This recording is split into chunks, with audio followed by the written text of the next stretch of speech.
मैं सुनील जी, खाटी बिहारी, शुद्ध भारतीय, जीएस की अत्यंत महत्वपूर्ण प्रश्नावली श्रृंखला के छठे अंक के तहत आपके समक्ष लाजवाब, अद्भुत, रोचक और परीक्षा में आने योग्य जानकारी प्रस्तुत कर रहा हूं, जो पूर्व में भी पूछा जा चुका और आगे भी पूछेगा।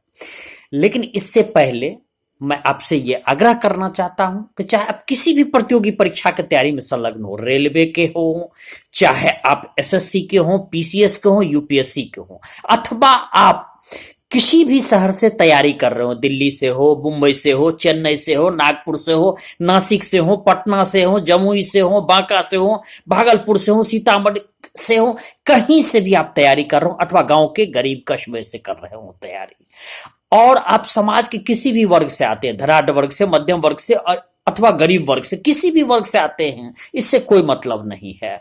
आपके पिताजी रिक्शा चालक हों, ठेला चालक हों, गरीब दिहाड़ी मजदूर हों, अथवा पदाधिकारी हों, कपड़ा विक्रेता हों, अथवा गवर्नमेंट जॉब में हो, इससे भी कोई मतलब नहीं है। आपके लिए समान रूप से उपयोगी होगा। लेकिन इससे पहले मैं आपसे आग्रह करूंगा कि आप मेरे यूट्यूब चैनल, जिसका नाम ही है सुनील जी खाटी बिहारी, इस चैनल को आप सब्सक्राइब कर ले, लाइक कर ले, कमेंट करें और साथ में बेल आइकन बटन को दबा ले, ताकि जब जब मैं आपको इस तरह से बेहतरीन जानकारी अपलोड करूं, आपको तुरंत इस चीज की नोटिफिकेशन चला जाए और आप इसका लाभ उठावे। मैं चाहता हूं कि समस्त भारत एवं बिहार के छात्र गवर्नमेंट जॉब में सेलेक्ट होकर के और अपनी जिंदगी को अमन चैन से जिए। आइए शुरुआत कर रहा हूं। पहला प्रश्न मैं शुरुआत कर रहा हूं। अंतरराष्ट्रीय न्यायालय कहां अवस्थित है? उत्तर जान लीजिए। अंतरराष्ट्रीय न्यायालय हेग, नीदरलैंड में अवस्थित है।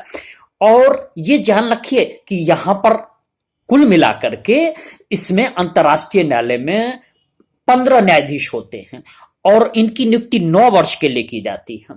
5 न्यायाधीश प्रत्येक 3 वर्ष पर अवकाश ग्रहण करते हैं।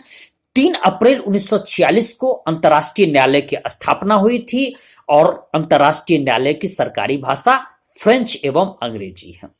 तो इसमें ध्यान रखिएगा कि फ्रेंच और अंग्रेजी में इसकी कार्यवाही की जा सकती है। कार्य संचालन के लिए यहां भी कोरम की आवश्यकता होती है और कम से कम न्यूनतम 9 जज उपस्थित होने चाहिए। और आइए इसमें अब जज का चुनाव कौन करता है? तो जज का चुनाव ध्यान रखिएगा संयुक्त राष्ट्र महासभा, राज्य नहीं, संयुक्त राष्ट्र महासभा एवं सुरक्षा परिषद ये करती है। और ध्यान रखिएगा यदि किसी भी जज की मृत्यु या रिजाइनेशन देते हैं तो दूसरी जज की भी नियुक्ति यही संस्था करती है, लेकिन सिर्फ बाकी समय के लिए करेंगे। भारत के 4 न्यायाधीश अब तक इसमें नियुक्त हुए हैं। एक है बेनेगल रामाराव, दूसरा है नागेंद्र सिंह, तीसरा रघुनंदन पाठक और चौथा दलवीर सिंह।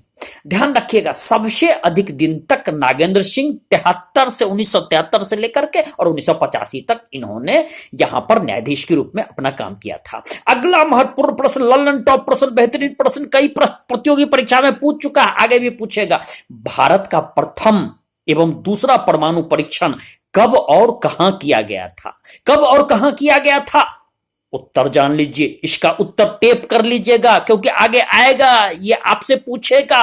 तो पहला परमाणु परीक्षण 18 मई 1974 को और दूसरा परमाणु परीक्षण 11 एवं 13 मई को।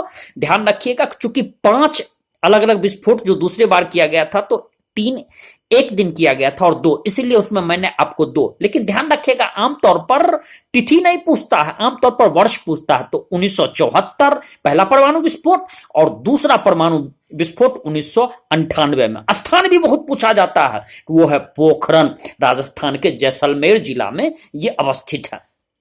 दूसरे परमाणु परीक्षण का नाम शक्ति 98 दिया गया था, 98। इसके मूल कर्ता धर्ता एपीजे अब्दुल कलाम, आर चिदम्बरम और अनिल काकोदकर थे। और 1974 वाले में परमाणु ईंधन के रूप में प्लूटोनियम का इस्तेमाल किए थे और 1998 वाले में यूरेनियम, ट्राइटियम और ड्यूटेरियम का इस्तेमाल किया गया था। लेकिन यदि यह पूछ दे कि पहला परमाणु विस्फोट किस देश ने किया था, तो संयुक्त राज्य अमेरिका 1945 में नाभिकीय विस्फोट किया था और वो उस स्थान का नाम है हाइट सेंडर्स। अब बाद में तो जैसे जानते हैं कि द्वितीय विश्व युद्ध में अणुबम का प्रहार भी किया गया था। खैर वो एक अलग जानकारी है। अगला महत्वपूर्ण प्रश्न जो कई प्रतियोगी परीक्षा में आ चुका है, आगे भी आएगा, तय मानिए। टीबी बैक्टीरिया की खोज किसने की थी?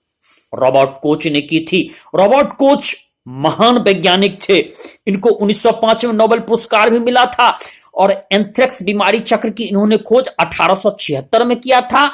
और टीबी की खोज 1882 में किए थे। और कोलेरा 1883 में। स्वाभाविक है कि इतने जीवाणु का यदि कोई खोज करे तो उस स्थिति में नोबेल पुरस्कार देना लाजमी बनता है, क्योंकि इन्होंने मानव जाति का अत्यंत कल्याणार्थ काम किया था। और इसलिए उनको 1905 ईस्वी में नोबेल पुरस्कार भी दिया गया था। ये मूल रूप से जर्मनी के वासी थे।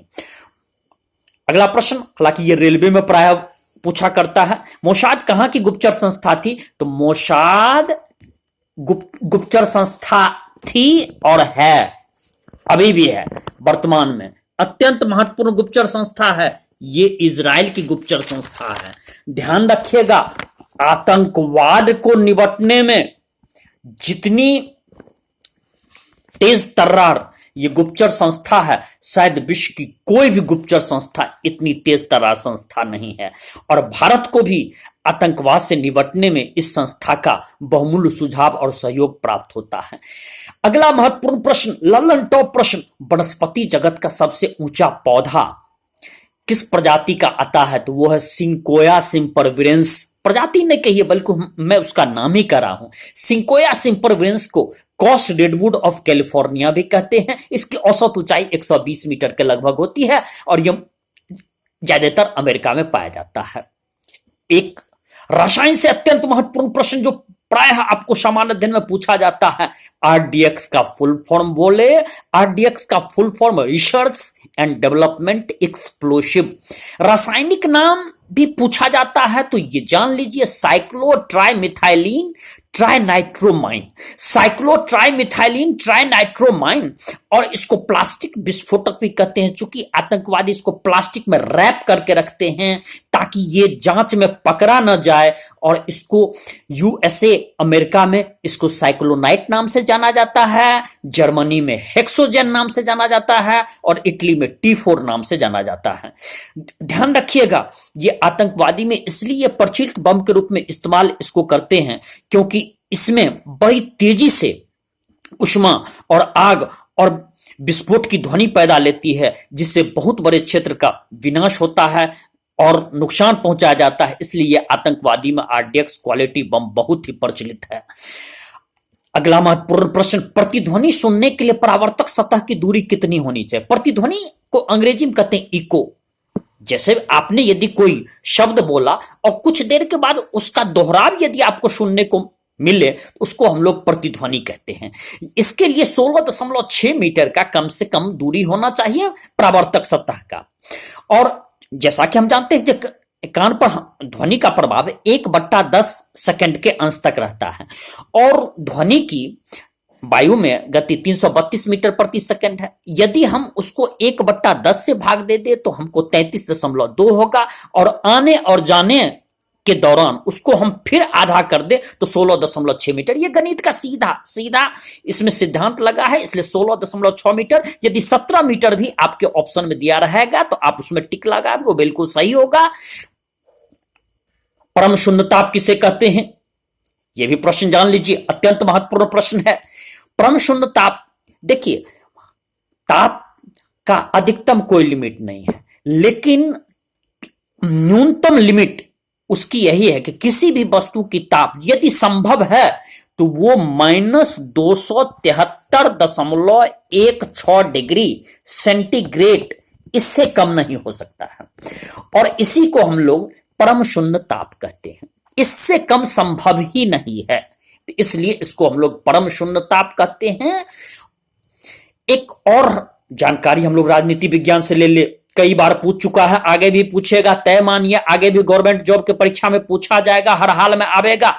अब तक देश में कितने बार राष्ट्रीय आपातकाल लगाया जा चुका है? 3 बार। याद रखिएगा, 3 बार, 3 टाइम्स। पहली बार 1962 में लगाया गया था, उसी के बाद चीन के आक्रमण के समय और 65 में जानते हैं जब पाकिस्तान का भी आक्रमण हो गया तो स्वाभाविक है जो वो कंटिन्यू हुआ। 1962 में लगाया गया था, 1968 में हटाया गया, दूसरी बार 1971 में लगाया गया था। अभी ये हटाया भी नहीं गया था कि इंदिरा गांधी ने 1975 में तीसरी राष्ट्रीय आपातकाल को इमरजेंसी के आधार पर लगा दिया। इसलिए अब तक 3 राष्ट्रीय आपातकाल लगे हैं और 1975 वाला 1977 में समाप्त हुआ था। और युद्ध, बाह्य आक्रमण और सशस्त्र विद्रोह, इन 3 के आधार पर राष्ट्रीय आपातकाल लगाया जा सकता है। पहले इसमें एक आंतरिक शब्द, इसमें अशांति शब्द जुड़ी हुई थी, लेकिन चूंकि इंदिरा गांधी ने 1975 में इस शब्द का सही उपयोग नहीं किया, इसीलिए विपक्षी दल ने आंतरिक अशांति शब्द को हटा दिया और इसके स्थान पर सशस्त्र विद्रोह लगाया गया। क्योंकि इसी इमरजेंसी के काल में देश के तमाम जितने भी विपक्ष के नेतागण थे उनको जेल में डाल दिया गया और लंबे समय तक जेल में रहना पड़ा।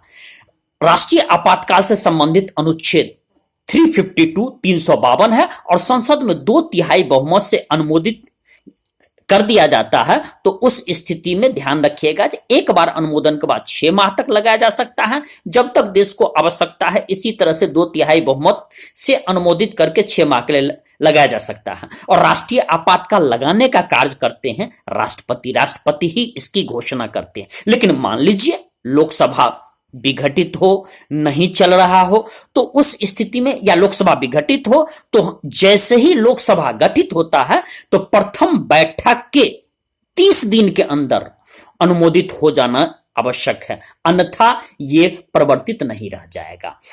अब अगला महत्वपूर्ण प्रश्न, ईवीएम इलेक्ट्रॉनिक वोटिंग मशीन से पूरा चुनाव करने वाला प्रथम राज्य कौन सा था?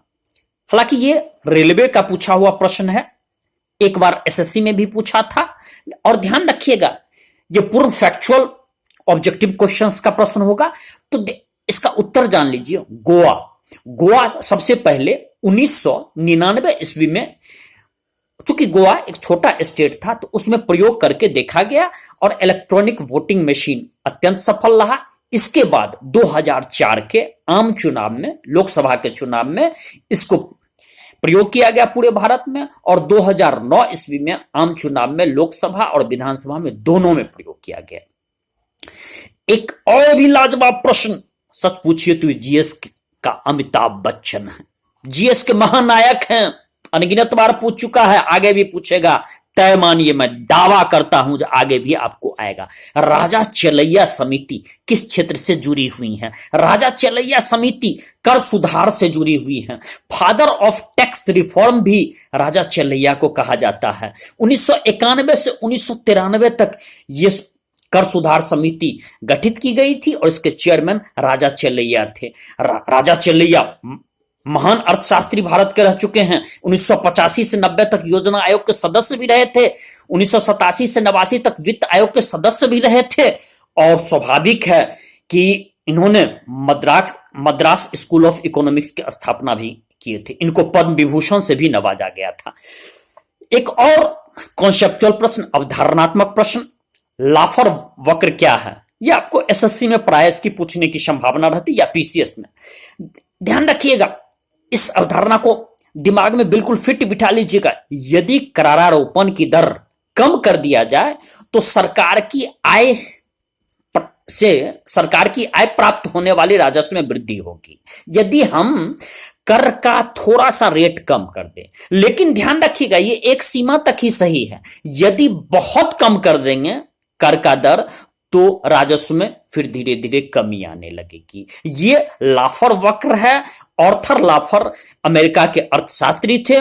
उन्होंने इस कर्व को बना करके दिखाया और साबित किया। बहुत इसमें ध्यान रखिएगा कि भूगोल से एक लाजवाब प्रश्न को ये पीसीएस में पूछ चुका है, खास करके बीपीएससी का पूछा हुआ प्रश्न था और इसके पहले रेलवे में भी कई बार पूछ चुका है। बिहार प्रशासनिक सेवा में भी आपको पूछ चुका है। बिहार लोक सेवा आयोग को परीक्षा में पूछ चुका है।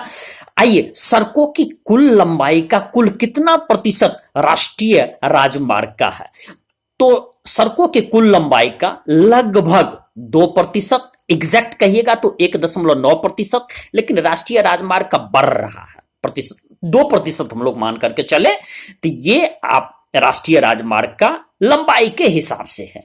लेकिन सड़क परिवहन के मामले में ये 40% तक लोड अपने ऊपर लेता है। जितना भी व्यापार वाणिज्य के संबंधित ट्रक व्रक चलते हैं वो प्रायः राष्ट्रीय राजमार्ग से ही चलते हैं।